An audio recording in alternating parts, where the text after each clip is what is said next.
êtes très nombreux à être branchés sur votre chaîne Yokason Télévision. Vous savez, nous sommes pendant le mois de mars qui tend d'ailleurs vers sa fin. Vous le savez, 30 minutes analyse, c'est votre émission qui vous permet, n'est-ce pas, d'être au courant de ce qui se passe. Nous sommes à la page sur l'actualité du pays. Nous parlons ici de tout ce qui concerne le sujet, n'importe quel sujet ici, nous développons, mais également sur ce qui concerne les femmes. Nous sommes pendant le mois de mars, un mois qui est consacré aux droits de la femme, aux droits de celle qu'on appelle la vraie femme. C'est à cela qu'est consacré ce mois de mars qui tend vers sa fin. On ne pouvait pas clôturer ce mois sans avoir encore une fois de plus sur ce plateau les femmes. Comme vous l'avez bien compris, nous allons développer des sujets qui concernent les mamans. Elles vont donner les conseils aux femmes. Elles vont nous parler pendant ce mois de mars. Elles ont parvenu à faire quoi? Quelles sont les actions concrètes? C'est quoi le rôle d'une femme dans une famille? C'est quoi le rôle d'une femme dans son église? C'est quoi le rôle d'une femme dans la société? Surtout, on nous a toujours dit que éduquer une femme, c'est éduquer toute une nation. On va comprendre avec les mamans que nous avons reçues aujourd'hui. Nous sommes dans l'église que dirige le pasteur Paul Kaungu et sa femme, bien sûr. Ils sont ici, nous sommes dans la commune d'Ndjili, quartier 12, précisément sur l'arrêt Soficom, où nous sommes réunis aujourd'hui pour développer, pour parler de la femme, le rôle, l'importance et l'apport de la femme au sein de sa famille. Je ne suis pas seul, comme vous l'avez bien entendu. Je suis entouré des mamans. Vont se présenter l'une après l'autre. Après, nous allons développer notre sujet d'aujourd'hui. Je vous prie de prendre cette transition avant de présenter nos mamans sur ce plateau.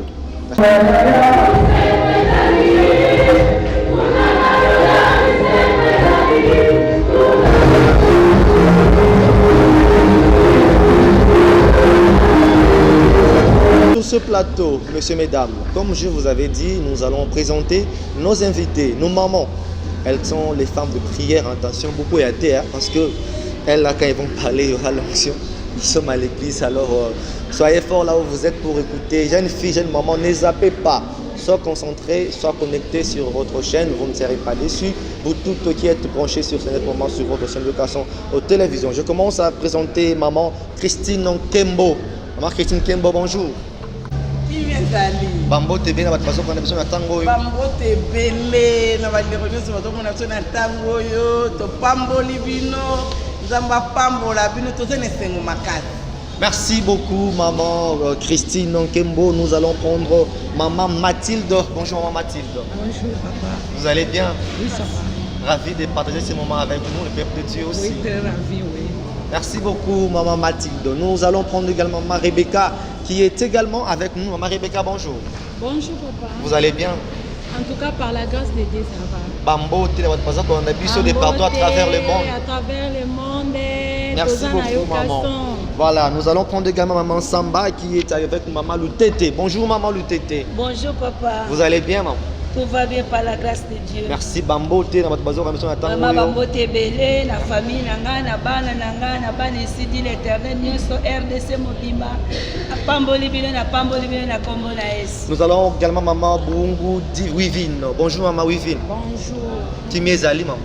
Oui, naza kimia. Esengo munene ya koleka na Yokason na mokolo lelo émission. Olobela ba bilenge basi pe mibali baza kolanda biso. Vraiment naza nesengo mi ya koyoka émission na biso ya Yokason. Mapesi bambote na ba mama nyonso batosi mwana biso ya de la femme. Tozokende mpona kokotire yango mama nyonso ozala na esengo. Toza ba mama ya kilo, ba mama ya poids. Napesi mbote na famille misamu nyonso. Mbote na bino bipai nyonso kosala. Tozali kosukisa bambote na maman Marie Bangu. Bonjour maman Marie. Bonjour. Kimi ezali mo? Ezana. Esengo munene bato baza kolanda biso na tango oyo mwa liloba moko. Bon, nga naza na mingi te napesi kaka mbote na bana na ngai, napesi mbote na chéri na ngai nalingaka mingi. Bangu Nkombo, antuka pa ebozali nzambe apambola bino. Mpe napesi mbote na mwasi nyonso to ayebi oyo eza mwana ye vraiment azala na esengo lokola mwasi nyonso azalaki na esengo lokola mama ya Jésus. Merci beaucoup. Vous avez compris que tous habissements rotés, tous ahana maman avec bango toko développer toko lobela, ce qui est la femme rôle ya moi si. Voilà pourquoi notre première question sera adressée à maman Rebecca.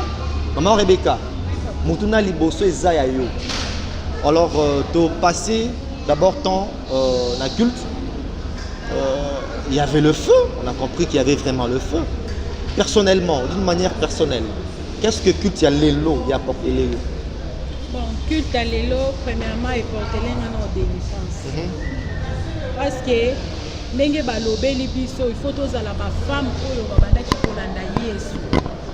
Tala on a vu muto alandi Yesu akotika lolenge moko te. Muto alandi Yesu faut azala na délivrance, il faut vivre na ye ezala changer. Parce que par définition, chrétien, aza d'abord imitateur et à Christ. Christ, muto aza kati na Yesu, à cause à la jamais, ba chaîne eza bokanga. Donc, quitte à l'élo, ba sala ikake, ba chaîne na biso ezala ya kofungwanga.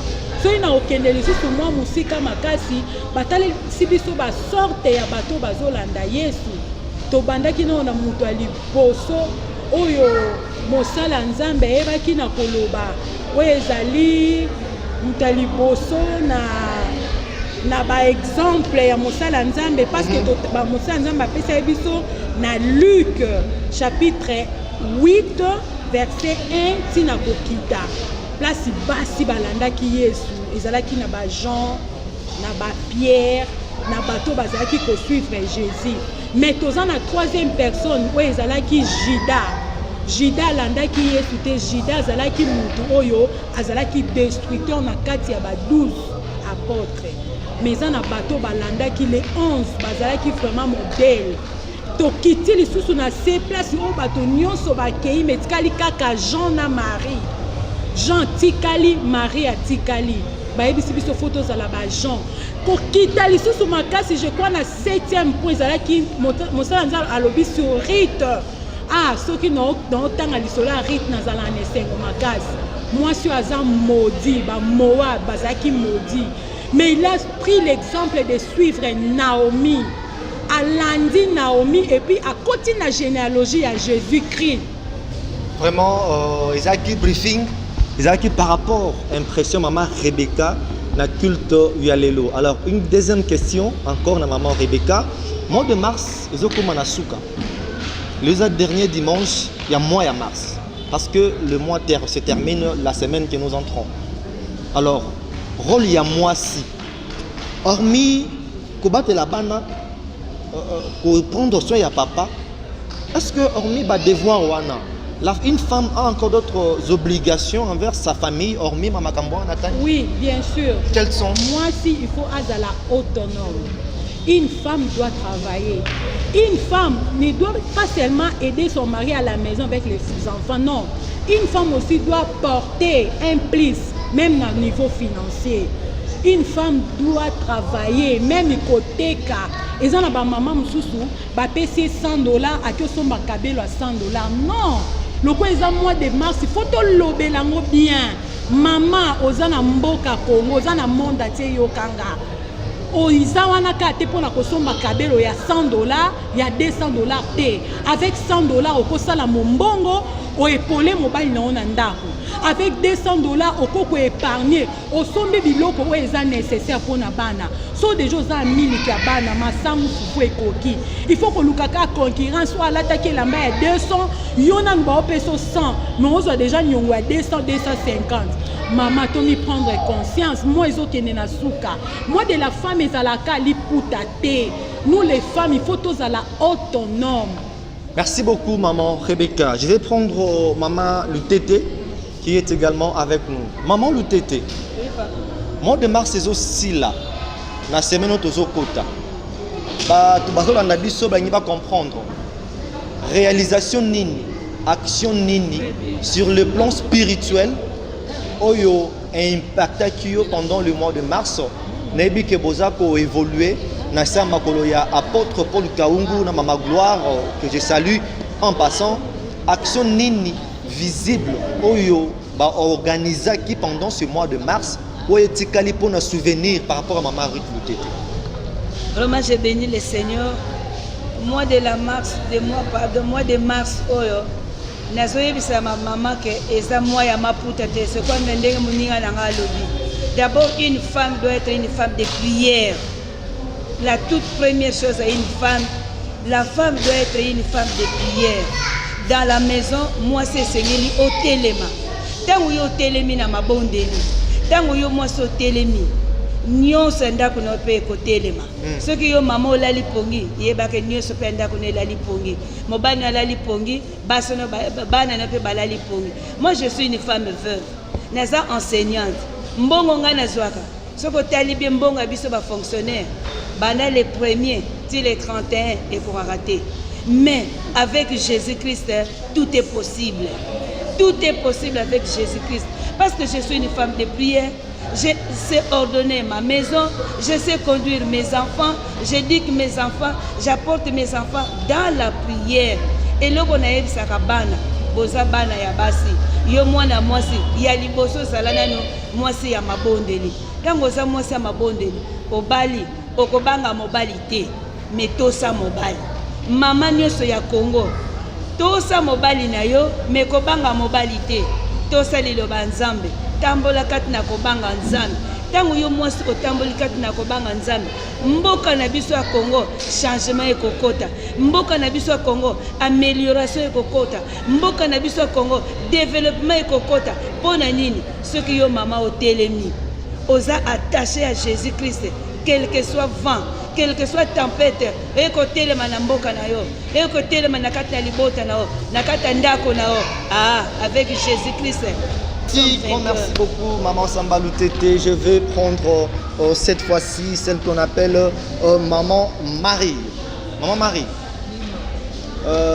tu assistes à la 5e convention sur la femme qui avait pour thème Femme, lève-toi comme une mère dans ta nation, dans ton église et dans ta famille.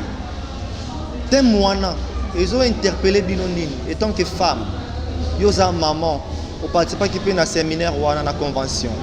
5e convention, c'est la qui dans la commune, il y a Sele. D'abord, pourquoi, quand bâti le convention en Sele, et rappelez quel est le souvenir palpable par rapport à séminaire ou à Sele? Pour la parole, pour le séminaire, on a lié le côté moisi.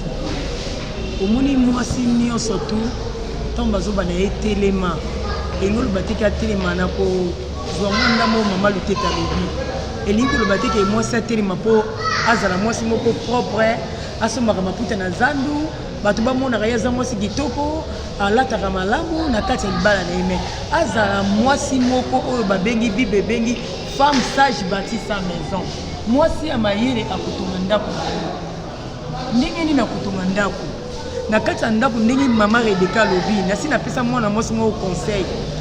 Alinga bo malibala na ye ayiko yebisa ngai kalobi mama nandako kuna mobani nga pesa ngaka mbongo mukie. Mbongo na pesa ngai so pesa nga na landi biloko esili. Lobi abondo singa so mobali mbongo.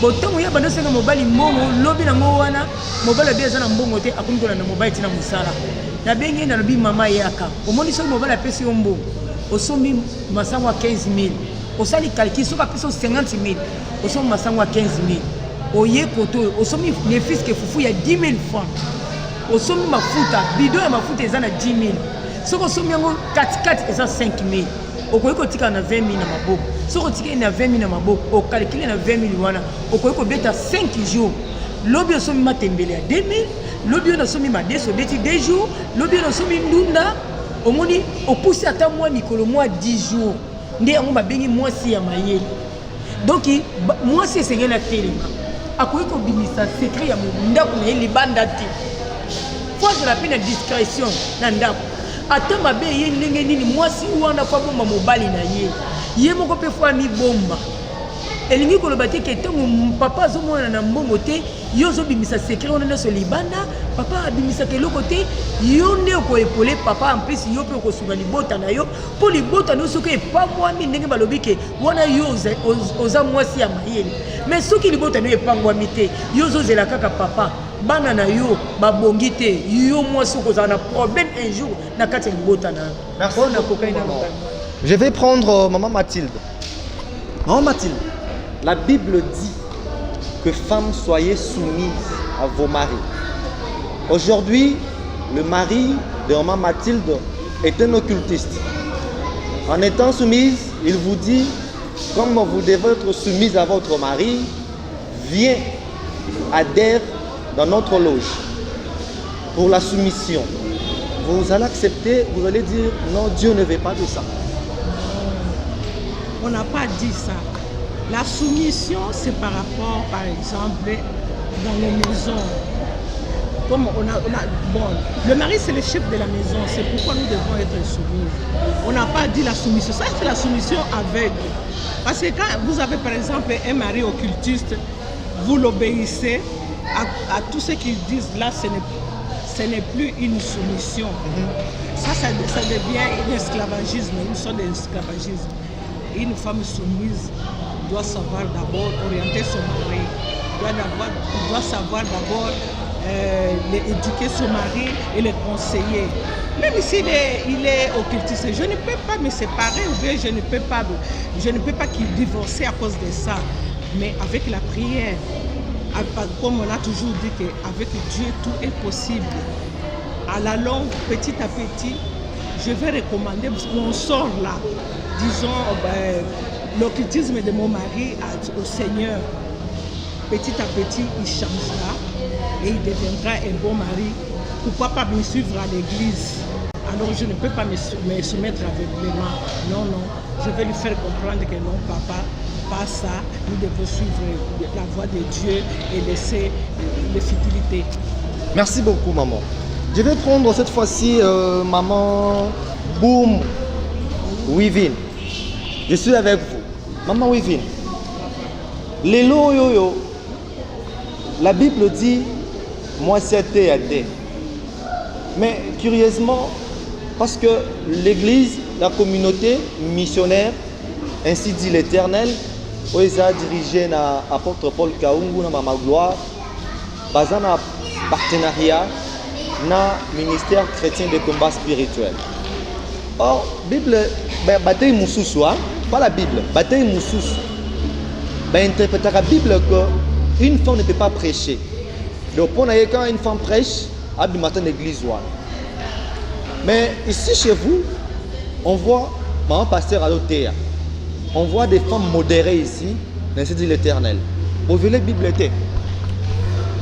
Merci papa pour la parole.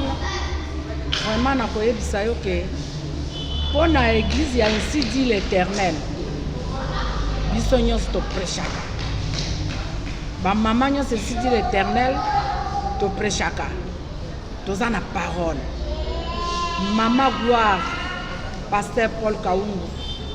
Bateya biso ba format biso, tous formation. Il y a Bible.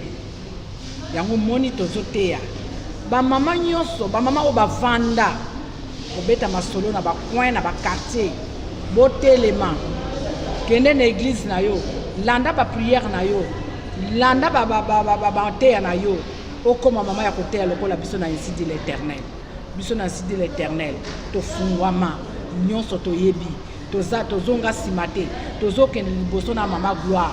Mama gloire apesa biso nguya wana tozana puissance wana ya koteya ngana kozonga simate nga mama wivi na kozonga simate nazokene liboso pope na telema liboso na teya lokola baninga na ngai yango wana na lobi na Maman Christine Kembo. Tout ce que ça première round de pain yo.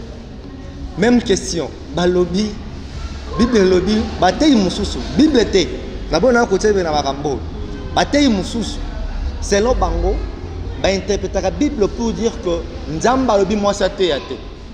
Mais on a dit l'Éternel, maman gloire à Zotéa, nous sommes participé au culte, oui maman a modéré, maman a interprété pasteur Paul. Bon violer Bible était Nzamba c'est peli.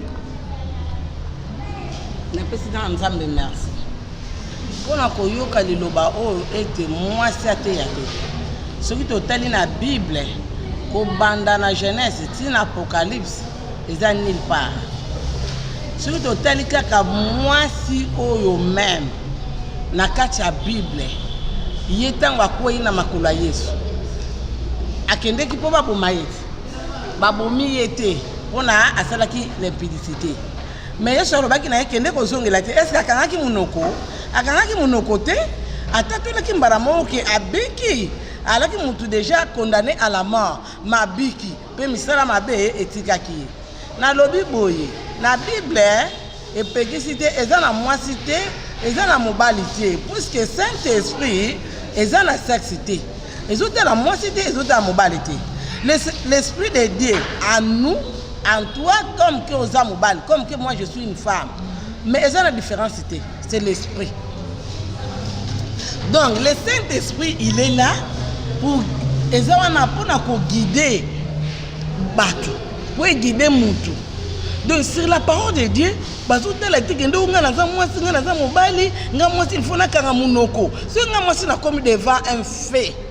Na ki kokuta qu'il faut que je prie quelqu'un aza malade. Et puis il faut na yambisa Jésus. Na ko prier mutu wana biki na yambisa Yesu. Donc ko tika ebongo te. Alors ba kozela mwana mobali aya ko yambisa Jésus ou bien c'est moi qui est présent comme na ko yambisa Jésus. Donc c'est la parole de Dieu na kati ya Bible ba différencier. Eza na sexité. Merci beaucoup maman Christine. Maman Rebecca, je reviens à vous. Même question.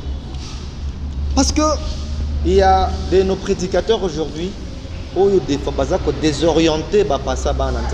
On est journaliste, ça ne nous empêche pas de lire un peu la Bible. D'après ce que j'ai lu quelque part, la première personne qui a donné l'information que Jésus a sécurisé moi, d'après l'information, d'après ce que j'ai lu quelque part dans la Bible, ce sont les femmes.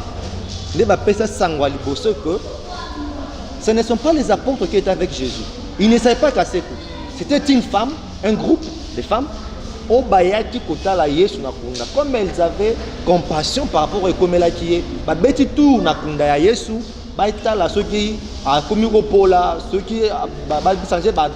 je ne sais pas, mais ça qui passe. Maintenant, contrairement à ceux qui battaient, voilà, moi ça roté à tes. Est-ce que vous soutenez cette idée? Comment vous pouvez interpréter ça par rapport à vous étant servant de Dieu? Bon. Merci pour motuna wana eza motuna moko vraiment nga kutuna sepeli lotuni ngango parce que toza ba combattant. Moi je suis la fille de maman et papa Olange, je suis de la promotion Tabita na landi nzambe ya papa na maman Olange mais soki totali selon histoire nanu ya ministère mutu abandaki ministère eza maman Olange, c'était une femme mais tant usiko zwa mama soit siko ba millions de personnes derrière ye au vie na bango eza sauvé tant tozolo bela bato ya kala na Bible totala pela no ba oyo ba sali misala même na mboka na biso Congo a combien plus fort na monde entier lelo to beta lisolo a Rita alandaki nani Rita a suivi Naomi parce que le mari de Naomi était déjà mort. Mibali bana Naomi wana mobali ya Naomi si akufaki ya Rita si akufaki Naomi a suivi une femme nanzela ya femme de Naomi a continué la généalogie à Jésus-Christ. Donc bato bazolo babongo bona yebi conviction na bango te doctrine na bango te mais quelque part basala querer parce que ceux qui ngana biki il faut na biki sepe bandeko na nga bandeko mibali il faut babika elobi nango mama na nga Christine pona oyambisa Yesu na mutu Yesu na lobaki na zela mwana mobali te nanzela mwasi multitude ekobika parce que ça même adage moko elobi soki éduquer mwasi ou éduquer nation donc soki mwasi a telemi même pona koteya c'est que nation ekobika. Merci maman Rebecca. C'était juste pour faire comprendre à nos prédicateurs d'aujourd'hui un conseil. La Bible appartient aux initiés. Quand on ne t'a pas initié la Bible, ne te mets pas devant les gens pour, excusez-moi, mentir aux gens. Parce que une portion de l'écriture que vous lisez, c'est dans 1 Corinthiens. La Bible dit dans l'assemblée que les femmes se taisent. Mais curieusement, vous qui nous enseignez qu'une femme a côté à thé, or Bible le dit, nakati ya lisanga basi ba lobate. Mais quand vous dites alléluia, les femmes répondent amen. Ça c'est un. De deux, quand vous chantez, les femmes chantent aussi. C'est que beaucoup ça basi l'église là. Donc vous qui soutenez ça, je lance un appel. Je vous invite au plateau, venez et on débat sur ça. On démontrer biso noir sur blanc, là où la Bible dit que moi ça théâtre, et moi je serais convaincu de ça. Au cas contraire, arrêtez de mentir aux gens en fait. C'est une précision qu'on devrait sûrement marteler sur ça en fait. Deuxième round, deuxième question, et pas maman. Maman, si femme c'est qu'il y a ça mabe, babi là-bas, bandoki. Et kuna so kuna ou une famille na bino. Donc là-bas on présente la famille car l'église ne vous soutenara. Les botos ne connaissent pas bandoki. Ils ont solo. Vraiment wana penze za ya solo na ba oba yebi nzambe te. Oba benga biso bandoki na kati ya ministère ya combat spirituel. Una so ki okoti na combat vraiment au monde que changement ekoti. Et na partir ya ba mater na biso ba classe na biso to kota ka classe à partir à M1, M10, M11, M12, si vous avez l'école. À partir au bandi na M11, changement est continu à finayo. Bako benga yo ndoki. À partir à changement est continu à finayo, na ndaku na yo, na bana na yo, au bandi ko benda na famille. Nde wana nde bakomi komona biso bandoki na kati ya ministère ya combat. Mais biso toza bandoki te. Comme maté est continu à mingi. Na zwi penza grandeur ya maté na ngai ya vie na nga na kati ya ministère na komi siko combattante na kolinga lisusu te na zala condamné na bato ou bien na famille na nga puisque na koyoka makambo ebele kuna na kati ya famille na ngai.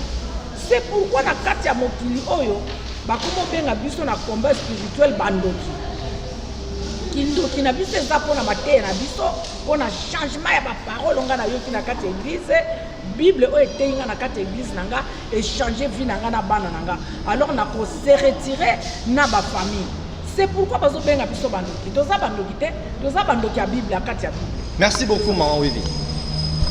Maman Marie, motuna mboka wayo. Même question. Balobi bingu kanga bana banoko bana bayaya ba pale ki bakoma ba bandoki. So continue si FMC kuna kindoki kaka ou rien. Est-ce que c'est vrai ou faux? Si c'est vrai, pourquoi? Si c'est faux, pourquoi également? Ce sont des futilités. Dans mon angle bloc au point. Puis ma caméra sur la gamme, ils ont la distraction. Moto nyo sazo luka nzambe. Azana Saint-Esprit. Ou azo luka nzambe. Azana nzambe. Et là comme abeko puisa na péninaité. Moto azana misala mabepe a puisa na péninaité. Ndenge baloba tokanga bandoki te tokabwanaka nde na misala ya mabe ya bandoki biso tokabwanaka mpe na bafamille te tokabwanaka nde na misala ya mabe ya bandoki donc tokabwanaka na bapo ye moko ekobanda na ye moko visionnaire na biso azalaki exemplaire abandaki kotia biso ntango tokomai na M11 alobi na biso omoni soki bino bozokotana mabota bozokanga bafamille na bino bandoki moi bino bomema bandeko na bino na kati ya ministère ezate mpona nini ntango biso visionnaire na biso atei biso lobi soki oza na moto ya mabe yo ozotalisa ye malamu ozosunga ye epuis ozolakisa ye ndenge nini ya koki kolanda yo esika ozali mais soki yo ozokamata ozopresente bizaleli ya mabe moi moto wana aza na ndako alanda yo alanda nzambe na yo ezali te ye moko visionnaire na biso abandeki kokabwana na bato te abandeki kokabwana nde na mabe ya bato ndenge balobaka ki biso tokabwanaka na bato te tokabwanaka nde na misala ya mabe ya bato. Maman Mathilde, je reviens encore à vous. Un jour, Jésus, en étant petit, a bongaki epa na bango, Joseph, sa mère Marie, ba lukai. Curieusement, quand il va dans le temple, il prêchait les gens. Bah bissier, motei. Les bottes que le corps les banda. Il leur avait dit, ma famille, c'est ceux avec qui je partage la parole de Dieu. Ndé ango bino bosseur na CFMC, yango le biki so rangi bando ba famille na bandoki. Yango aboyo ke na bango habiter boko bandoki ngai lo sambo rien. Comment vous interprétez ça? Parce que mi ndengo lobi. Parce que bon, na ebité bato bakenda na CFMC o baboya mabota na bango. Je peux vous donner un petit témoignage de moi-même. Moi, je suis mariée, mère de 5 enfants. Je fais 37 ans avec mon mari. Et lorsque je pris ce mari-là, son père était déjà mort. Il est d'une famille de 11 enfants. C'est lui l'aîné. C'est-à-dire, moi j'ai hérité les 10 autres, mes beaux-frères et mes belles-sœurs. Tous, ils étaient chez moi. Ils mangeaient chez moi. Ils allaient à l'école. C'est mon mari qui payait. Nous deux, bien sûr, parce que moi aussi je travaille. Et aujourd'hui, tout le monde est chez lui. On n'a pas chassé quelqu'un. Et je ne me suis même pas bagarré, comme on dit là, avec quelqu'un, avec un de mes beaux-frères. C'est pour vous dire que ce sont des interprétations de Dieu, des gens, quoi, des hommes. Merci beaucoup, maman Mathilde. Alors, je vais encore donner le micro aux mamans, chacune, pendant 30 secondes, pour nous couper sa toli, na bilenge basi, au balengi bakota na monde ki bo maman, au balengi bakota na monde bo Christo, conseil nini, toli nini, étant que maman, parce qu'on dit dans le monde, éduquer une femme, maman Rebecca autour de c'est éduquer toute une nation. Donc quand une femme est mal éduquée, une nation est perdue, une nation est morte. Prévenez que quand la femme a été séduite dans le jardin d'Éden, Mokile Baby Samaki. Donc kaka eloko moke mwana salaki, ça détruit toute la terre. Voilà pourquoi aujourd'hui Bandeko Basi profiter d'un temps oyo bozuna yoka son télévision pour pouvoir être aussi enseigné, éduqué pour papa, parce que la télé c'est aussi l'éducation, hein. Au lieu de vous dépasser le temps à regarder de n'importe quoi, tika ba série. On vous apprend comment mentir les hommes, comment combiner les copains, comment koko sarabango, maman landa yango, yo comment nous appeler now, mtamade, landa makamba vie yango. Maman coupé ça, je vais donner 30 secondes à chaque maman. À couper c'est la conseil, toli, peu importe anglo à couper c'est la yo, fungola kakamato yoka yango yango ndo kokanga. Ça sera important, intéressant pour ta vie. Je commence avec maman à ma droite. Je sa conseil na elenge mwasi. Si tu nzambo apesi yo ngolu ya kobala. Kobali, d'abord tu dois être une femme soumise. Yami bale une femme de prière. Yami sato. Soko zalaki na camaraderie. Tango zalaki na non marié. Mais maintenant comme marié, maman tosa mobali na yo, zala mwasi ya mabondeli, simba ndako na yo, telema na kata ndako na côté kandako na ote. Quel que soit mon pépé, quel que soit mbongo, ata mobali na na mbongo te, jeune fille, ma très chère jeune fille, kangama na Yesu, kangama na mobali na yo. Po base belé pe baso tula, base belé baso luka mibali. Mais yo zungolu, obali, jeune fille, simba mobali na yo. Merci kangama na ye. Merci beaucoup. Toli ya mukuse na zana on pona ba jeune fille na biso lelo. Ya liboso na koyebisa ba jeune fille. Koyeba nzambe pe koyeba parole de Dieu, eza nanu miroir ya vie. Na kati ya koluka nzambe na bozindo et qu'on fait comprendre que comment gérer les balles na ye, nation libota na ye, libota belle famille na ye même. Comment on a ba jeune fille mingi ya lelo a Bali akeli bala mais premier ennemi na ye ezali ba belle famille na ye. À quoi sert okoya une belle famille na yo pour détruire honneur moko sentiment moko ya libala. Autant mobali pas sentir que yo ozokabola amour na yo na ye kaka mena libota na yete e bando sala ye ba blessure. Aux femmes, mais tellement comme une mère. Sauf que tellement comme une mère, on gagne les balles facilement. Parce que mère a supporté kaba caprice ya bana. Moi na ko sumbela, maman na e na nzoto, maman ko lobelo côté. Pour na choix ya mariage, kokate ke mobali azala na luxe belé, azala na amerté, mobali balukaka ye na prière, nga naza témoin. 4 mibali babimela nga me ya suka oyo abimaki ye waza papa bana nga tobala ni chéri na nga kalilando. Ye ndazalaki mobali oyo nalukaki oyo na prière. Ata soko sambelaka te, sala effort. O s'enfermer, oyebisa nzambe, lakisanga mobali nini esengeli na bala. Et puis tellement lokola il meurt pour longa na libala na yo, olonga pe babokilo basemeki ozala heureuse na libala na yo yango eza message na ngai.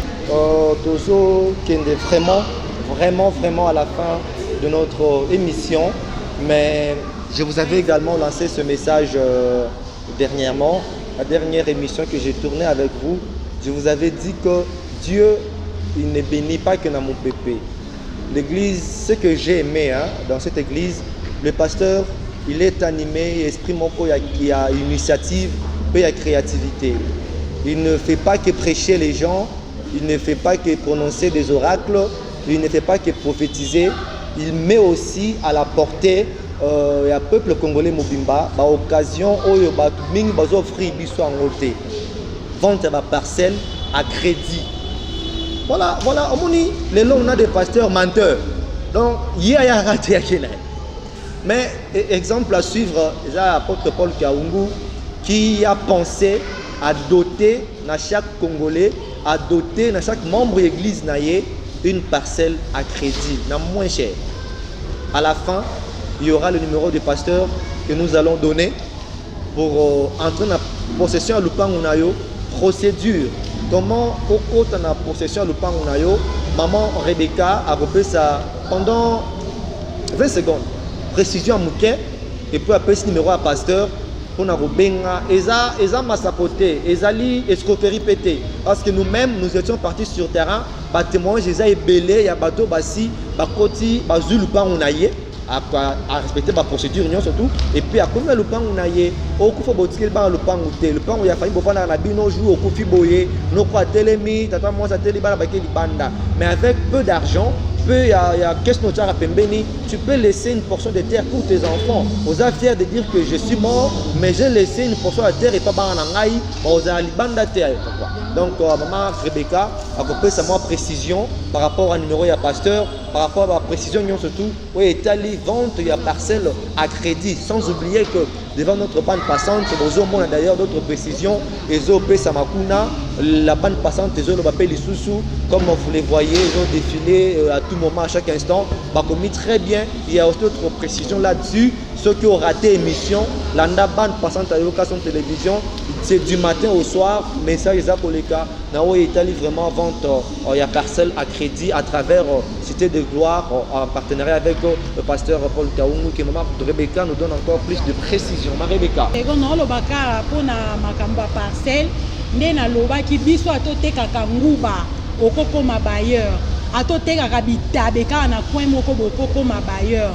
Eza ke soko ye ofungoli fiche na yo, ba repesa ba modalité mais o eza ya motuya avec $2500 oza na lopangu na yo et puis okosomba ngo ndenge nini eza ya kopesa ndambu oza na $100 opesi oza na $50 opesi mais toza na ba adresse na biso o esengeli bozwa biso moko na ba mama esidi l'Éternel po ato ye l'église na biso te yo nanu tobongolisi yo motema osombi na parcelle toza nanu na njili na arrêt tribunal et salle de fête eza eau de vie toza na église na biso eza na ya njili ya pasa eza na arrêt CCT pembeni na église ya Saint Dernier de Jour en face eza na salle de fête moko eza wana na pompage pe tozali na monga fula tozali mais pour retrouver biso facile yo muta monga fula to opesa o numéro yo muta pompage to opesa o numéro mais pour na mabangu atez-vous pour être ba place eza limité bozwa numéro na biso yango yo bozozwa numéro ya pasteur na biso Paul po biso pasteur aza escroté tango ozobenga ye ozozwa mbama lopango na yo eza 084 69 4003 wana ezali 084 69 04 003 wana eza numéro ya Orange toza siko na numéro na biso ya Vodacom eza 081 82 60 496 081 82 60 496. Hâtez-vous car les places sont limitées. Merci Maman Rebecca. Hâtez-vous car les places sont limitées. Ce sont les derniers mots de Maman Rebecca. Précisons ainsi, vente à la parcelle à crédit. Hâtez-vous comme elle a dit, hein, car les places sont limitées. Nous sommes arrivés à la fin de cet entretien. 30 minutes analyse. Mesdames et messieurs, vous étiez très nombreux à être branchés. Un grand merci à notre PDG, à notre boss Delphin Katende Ntumba. Pourquoi pas au couple Paul Kaungu, Maman Gloire, Papa Paul, je vous salue de loin. Merci de confiance que vous accordez à votre chaîne. Merci pour votre fidélité que vous accordez également à votre chaîne. Soyez toujours fidèles, soyez toujours présents. Vous ne serez jamais déçus. Merci à toi Raymond Mukanza pour avoir pris la charge de prise de vie. Pourquoi pas la régie finale Gédéon Poutou, Nabi Mohamed, Georges Mouya. Je vous salue également. Gédéon Poutou était présent pour superviser également cette grande émission. Je vous dis merci, à la prochaine. Au revoir.